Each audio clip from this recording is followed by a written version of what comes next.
we have our wrestling correspondent here on this day, this auspicious day. Hulk Hogan has died.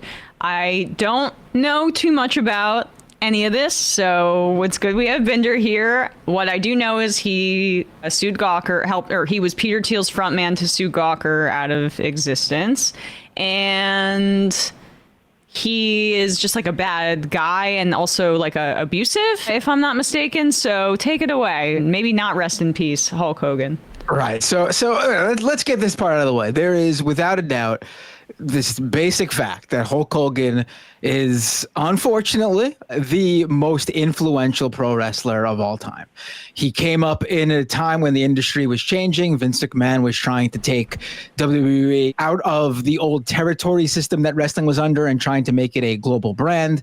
Hulk Hogan was at the right place at the right time with the right sort of, charisma and aura around him. And he became the largest draw in pro wrestling history, the most, legendary face in wrestling. All that's out of the way. Hulk Hogan, the person, Terry Bollea, has been a pretty bad, horrible guy throughout, as far as I know, his whole adult life. Even back in the wrestling days, and this is a story that Jesse the Body Ventura, former governor of Minnesota, has said before. Back in the day, in the 80s, during wrestling's big rise into the mainstream, he tried to unionize the locker room. He tried to get a wrestlers union. And Hulk Hogan, well, he didn't know this at the time when it happened, but somehow Vince McMahon found out and fired Jesse. Clip. Binder, do you want to play it? Yeah, let's play it. Play it. Yeah, this is Jesse Ventura telling the story about how he got fired from the WWE back in the 80s for trying to form a wrestlers union. And lo and behold, who ratted him out to Vince McMahon? Wrestling's biggest star, Hulk Hogan. You and Hulk were once good friends. Yeah. What's the likelihood of that ever being repaired? Never. What? Can't trust him. I'm not friends with anyone I don't trust. I have to have a trust with someone to be their friend. And he's the one that ratted me to Vince when I tried to unionize. I found that out under federal deposition when Vince was put under sworn, and he didn't hesitate at all. I told my lawyer the story, and in deposition you can ask about anything. And so I wanted to know who ratted me in the locker room, because there were no agents, no one from the office was in there when I did it. So it had to be one of the boys. And when my attorney said, Mr. McMahon, has there ever been a union in wrestling? And Vince said, no. He said, has anyone ever tried to? And Vince said, well, I think Jesse Ventura spouted his mouth off about it once before. And my attorney said, did you hear Mr. Ventura? No. Well, then how do you know he did? With no hesitation, Vince went, Hulk Hogan told me. And I didn't show any emotion, but I almost tipped over in the chair because he was my friend. And I thought, but then I understand why. When we went to court, I saw in WrestleMania 3, Hogan got paid more than all of us combined.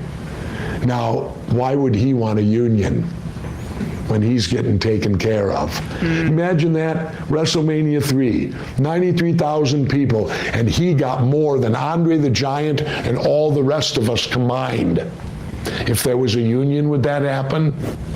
No. What communication did you have with Hulk after you found that out? None. I've never spoken to him since and don't intend to. Well, that guy is a living legend, Jesse Ventura. But and for the non-wrestling fans, WrestleMania 3 is the event where the big match between Hulk Hogan and Andre the Giant happened, where Hulk Hogan picks up Andre and slams him, and it's like an iconic sort of scene in wrestling.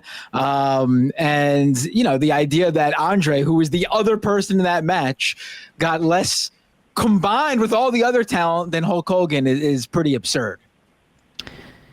Yeah, I mean, that was just like the definition of being a scab there. And like, I mean, that it just goes to show how when you're like the kind of guy that sells out your fellow workers or that kind of thing for cash like that, you're probably not up to snuff in other areas of your character. We live in a society where people who have made the Hulk Hogan's decisions have been increasingly sorted to the top and sorted to power positions. People who are willing to stab their entire cohort in the back for some extra cheese. And there's no surprise that we live in a the world is sort of dysfunctional as it is, given that sort of greed.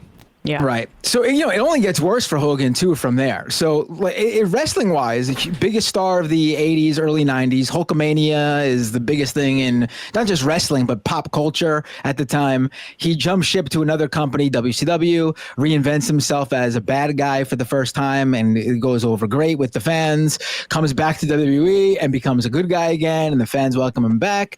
And if the Hulk Hogan story ended there, the anti-union thing would have been the only known and negative of Hulk Hogan's life. But then he has that reality show with VH1. He apparently does I watched that. A horrible job of raising his kids, at least his son, with this fame. His son himself becomes a pretty bad person, gets pulled over many times for speeding and other dangerous, lawless stuff. And then eventually his son gets into a car accident with his friend in the car. His friend, who's a former U.S. Marine or something, gets permanent brain damage and disabled from it. Hulk Hogan is in some interview says something like, defends his son and says, it's just what God wanted or something like that. Really just like downplaying the fact that he just ruined this guy's life. And then in the mid 2010s, the Gawker sex tape, Gawker publishes the Hulk Hogan sex tape that came out. The big thing at the time was Hogan really did not want this coming out, and people were wondering why he made such a big deal about this sex tape, because at the end of the day, no one really cared about the sex tape. It was pretty, pretty trivial.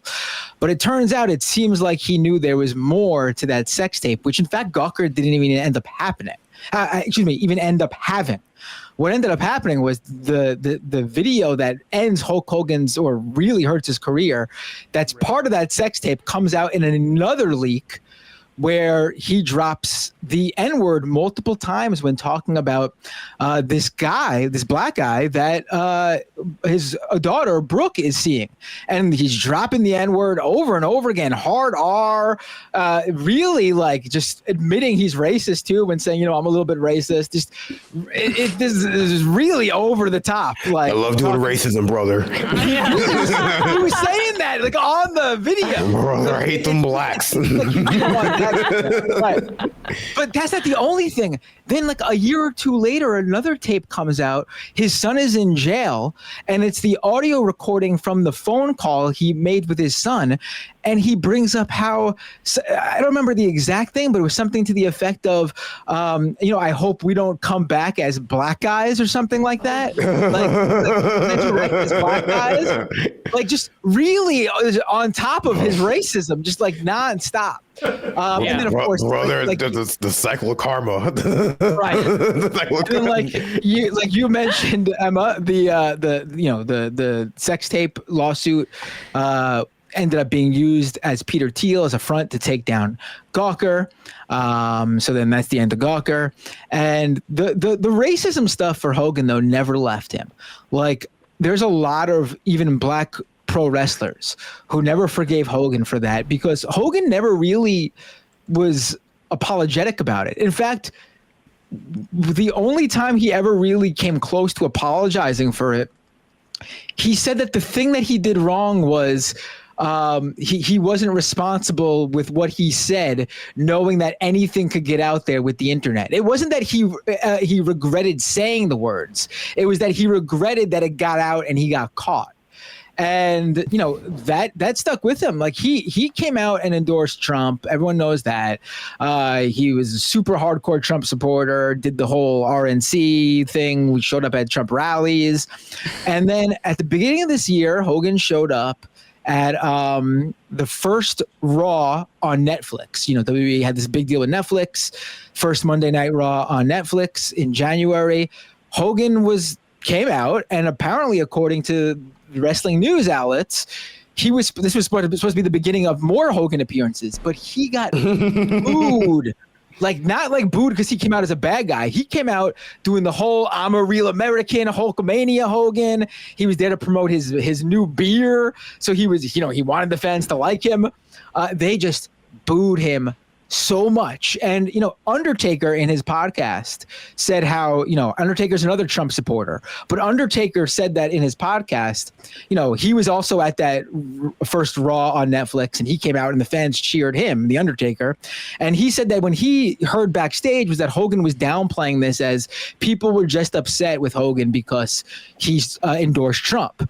But then Undertaker, this like Republican guy, brought up how, I also endorsed Trump and the fans cheered me. I think there's a little bit more to why the fans don't like Hogan than just the Trump thing. And it's true. The racism thing, you could say it's one and the same with Trump. But, Undertaker isn't on record recorded dropping the N-word. So, people don't hate Undertaker in the same way they hate Hogan. It's worth just going into some of this racism, Binder, because I'd forgotten about this. But this is his son's in prison, and his son says, it's down in St. Pete's and it's a mixed race. We'll get along with everybody, so that's fine. Hulk says, your mom went there and said it was mainly Blizz. You know what I'm saying? His son said. Hulk responded, and that some of the I don't even understand that. Blizz, he's doing like, it's... Yeah, this is like this. I think it's worth shining a light on this because it shows how like racism is just speaking carny. He's speaking carny talk. It's like collective mental illness. Black people. Yeah. Yeah. Your mom went there and said it was mainly Blizz. You know what I'm saying? And that some of the ladies there, run the school are nice Blizz Lizadies. He says, I would go down there and make friends with all those kids down there. Said Nick. I guarantee it. Anyway, another thing is from what? Because how all the Blizz, I think it means black people. Yes. Love us. Yeah. Last Friday, the National Enquirer and Radar Online quoted Hogan from the sex tape saying, I am a racist to a point, F blank, blank, blank, N. I mean, insane. He's just... Well, I mean, I think this is how... your kid. This is how people talk in private that, you wonder like why how these conversations go, but there are millions of people in this country who speak exactly this way. The people that do that and they're like, oh yeah, everyone. No, motherfucker, not everyone does this. Yeah. Certain deranged people do this. This is like Florida Creole. This is it's carny. He's literally speaking carny. It's the old style talk from the carny days that pro wrestling comes from. It's carny speak. That's how they spoke with each other. That's what he's doing to try to keep it undercover that they're saying black people. See, I'm great stupid. coat. I'm so I know. I'm so naive. I thought he was just like a real big Jazzy Faye fan. Remember that? Because like people just used to talk like this all the time. That was like really popular in rap music. I was like, oh, okay. Like honestly, he said Blizzard, and I thought about the DQ one, and I got a little hungry. He said Blizz. Oh man, I would like go for a Blizzard right now. Yeah, I would love a Blizzard. Do you remember when Trump's? Like, remember like faux shizzle? Like remember he would say faux shizzle? That's exactly all the what time. this is. Yeah. Do you remember when Trump skipped his own son's speech at the RNC and took a nap and then showed up for Hogan's and started blowing kisses to him? Now I know why. Kisses without his hand, right? He was just going. Hulk's been treated very unfair. All right. There's our obituary. Yeah, that's the end of Hulk Hogan, right? A guy who was never really respected in the industry for never wanting to put over younger talent when he would have helped them out, to being a racist, to endorsing Trump, to all the other horrible things throughout his life. It's too bad. He could have lived his character and been like the meathead Mr. Rogers with the say your prayers, eat your vitamins kids from the Hulkamania days. But, that's what happens. You either live long enough to be, what is it? You live long enough to die a villain or whatever it is? Whatever that phrase is. That's you die a hero. You either die a hero or you live long enough to see yourself become a villain and get reincarnated as a black person. That's what this is.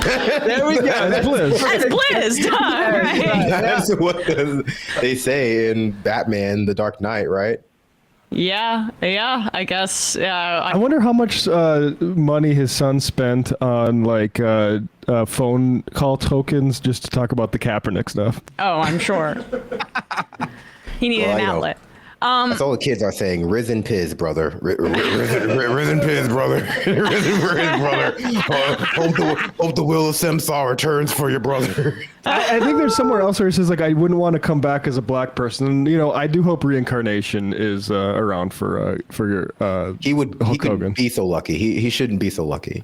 Yeah. Somewhere exactly. a baby is being born with the handlebar mustache and the blonde hair just around the head, not on top. Exactly. Born with the bandana on. Right. Yeah. Right. All right. Well, I've kind of reached my threshold, honestly, on Hulk Hogan talk. I hate to tell you, so I'm moving past it. Yeah, that's fine. My throat has the too, so last let's time we'll move be past talking it. about him, I'm sure. I wanted to give you the floor to flex your wrestling knowledge. Hey, folks, don't forget to hit the subscribe button and check out our daily show. We do it every day at 12 p.m. Eastern for about 2.5 hours. We even take phone calls. You should check that out.